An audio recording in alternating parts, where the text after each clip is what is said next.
எதுக்குடா கத்துற? 1 மணி நேரமா தேடினுக்கிறேன். இந்த பீரோல என்னோட பூ போட்ட சட்டையை காணோம். பீரோலயும் சரி வாழ்க்கையிலும் சரி நான் தேடுற விஷயம் மட்டும் கிடைக்க மாட்டேங்குது. டேய் பீரோல தான் மடிச்சு வச்சேன் பாருடா. நான் கபோர்ட்ல தேடினுக்கிறேன்.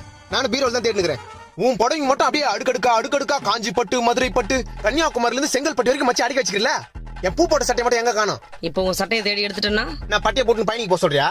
சட்டையை தேடி கொடுமா ஃபர்ஸ்ட். டைம் ஆகுது. இப்போ நான் தேடி எடுத்தனா தொடப்ப கடை தான். தொடப்பு கட்டலாம் வேணாம், சட்டையை தேடி கொடு. இரு இங்க சட்டை இருக்கட்டும். இருக்குதா? டேய் என் புடவைங்கடா. கீழே வந்தாலும் புடவை இங்க தான் இருக்குது. என் பூ போட்ட சட்டை எங்க? என்ன மூஞ்சி கருக்குதே? ஆத்திரமாவத தீஞ்சு வாசனை வருது. டேய் கேஸ் மேல பால் வச்சிட்டு வந்துட்டா. ஓ தீஞ்சு வாசனை அங்க தான் வருதா? ஐயோ மொத்த பாலும் போச்சு. ஏமா என் பூ போட்ட பூ உன்னால என்னாச்சு பாத்தியா? பால் தீஞ்சு போச்சு. என் பூ போட்ட சட்டமா? டேய் இங்க பால் தீஞ்சு போச்சுன்ற பூ போட்ட சட்டையா? இந்த கருத்து நீ ஏன் பாத்துட்டு இருக்கற? என் பூ போட்ட சட்டையா இதாமா? பூ போட்ட சட்டை இதுதானா?